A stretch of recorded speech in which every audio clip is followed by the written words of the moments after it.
When we think of emotionally strong people, we think of confident, resilient people who are able to overcome obstacles with a positive outlook on life.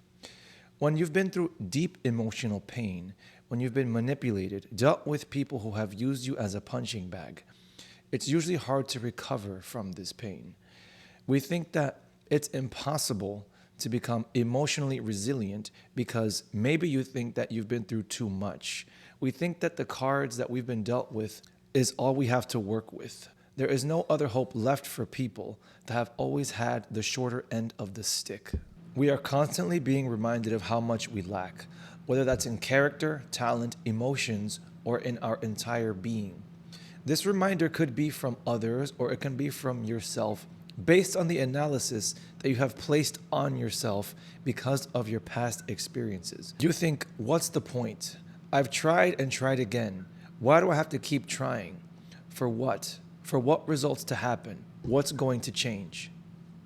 When we don't see our worth, it's hard for us to see what we are actually capable of doing.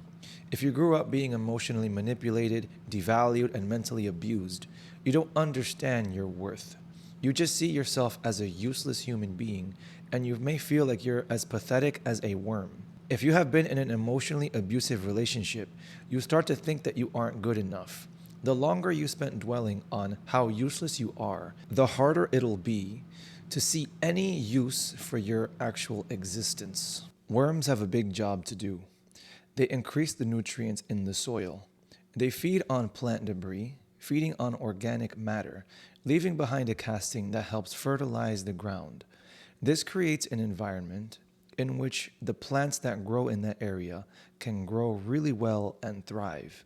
We need worms. If you were to see yourself as a worm, then your job is much bigger than you understand. Your value in this life is much greater than you have been told. Being emotionally strong embodies this idea.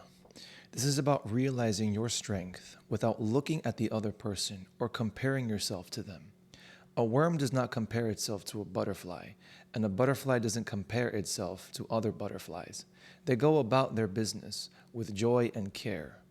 Self-reflection is taking time to see your weaknesses, understanding them, looking at them from the eyes of compassion and patience.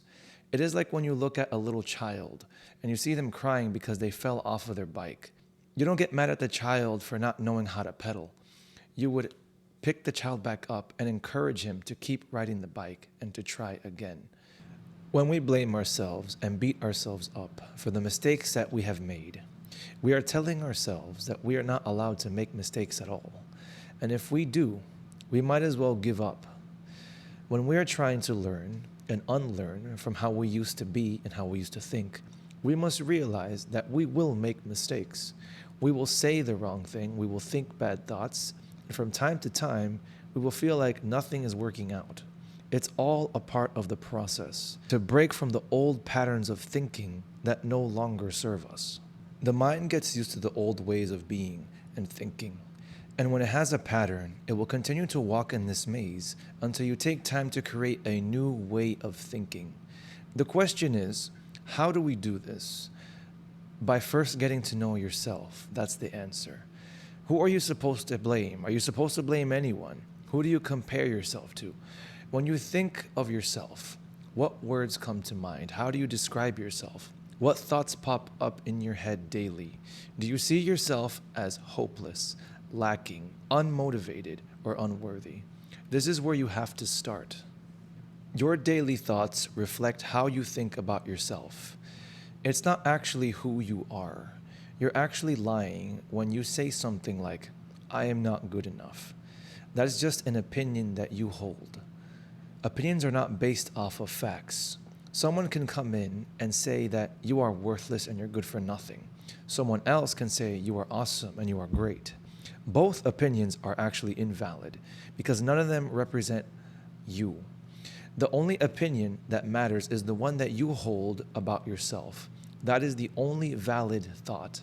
That's what gives the thought meaning.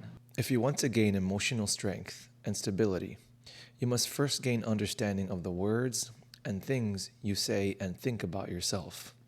Think of this as your mind being a mother bird. You want your thoughts or your babies to fly and become independent. Some fledglings need a little push before they can fly on their own, while others will wander off and fly on their own. Usually when the mother bird will push the fledgling out of the nest, she has lost faith that her baby will do the rest. If the baby falls, the mother bird will watch it from afar, expecting the baby to figure out what it's supposed to do next. Emotions are much like this. When we keep them in the nest, or in other words, when we hold onto our emotions, they affect our well-being. We then become sensitive and defensive and feel like everyone and everything is trying to hurt us. Emotions grow out of other emotions. For example, anger can give birth to aggression, self-destruction, and fear. Anger that is assertive can give birth to motivation, expression, and self-realization.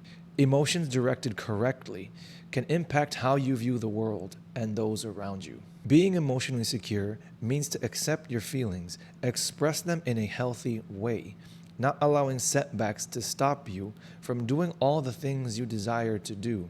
You become adaptable to change. You don't allow what others have said or done stop you from growing and becoming a better version of yourself. You realize your weaknesses and make it a point to work on them every single day. You have a full understanding that the things others do and say are not a reflection of you, but them. You realize that there is nothing wrong with you, and who you are is not a permanent problem, just a construct of what has been. You are always making moves towards a better direction. When we let go of our emotions, they can become resilient and strong on their own, realizing that our anger, sadness, and hurt is valid, but in order to grow past it, we must first process them, let them go, and redirect our mind. Much like a baby bird will grow up, hunt, and have babies of their own. Being at ease with yourself and who you are, being vulnerable while feeling secure and not needing constant validation from others, for feeling the way you want to feel, emotional security. It feels much like this.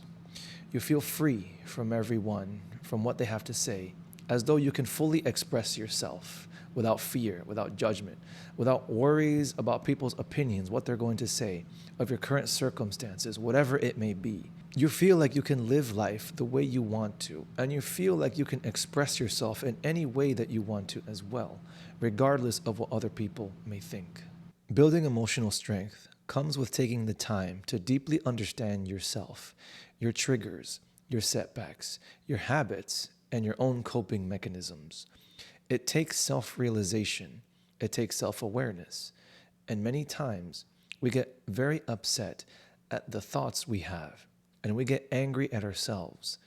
The thoughts are there to protect us. A house is made to protect us from rain, from snow, from danger from the outside. It's like breaking down the walls of our house with a sledgehammer when we get mad at ourselves. We're ruining the protection that we have. We're breaking ourselves from the inside out. The negative thoughts are there to protect us, to keep us safe from danger. They respond when we feel threatened. But once those thoughts begin to infiltrate our life to the point where we feel helpless, they are no longer serving us. Its purpose instead is to stop us from achieving the freedom we desire. It's actually destroying us. Once you are able to take the time to go through all of your past pain and hurt and fully understand it, you can then take steps to navigate your mind and gain emotional freedom. Practice gratitude. Be patient with yourself. Stop yelling at yourself for messing up. Be okay with disappointment. Expect just enough out of others, but expect everything out of yourself. What I mean is, practice resilience. Set expectations out of yourself that you know you can reach. If there are setbacks, tell yourself it's okay. As you practice this, it becomes easier. The longer you stare at the sun, the more blinded you become. Instead, use the light of the sun to work on yourself. So instead of staring at the problem, look away from it and find a solution by navigating through your own mind in the right direction. You may not always have an answer, but there's always a solution. Sometimes that solution is to do nothing, and that's okay too. Being emotionally strong at its core means accepting yourself, not taking in the pain and taking in the hurt that others have inflicted upon you. Being resilient in the face of adversity. You can lose your cool. Sometimes you can feel like you have failed, but there is no failure. There is only learning. And when you get back up every time you are beaten down and you learn, you see where you must improve. You can never be defeated and you can never lose because you have the emotional strength to keep going no matter what happens. A complainer can never do this. A revengeful person can never accomplish this. A blamer can never fathom this. Seek peace, and you will have all of the strength that you need.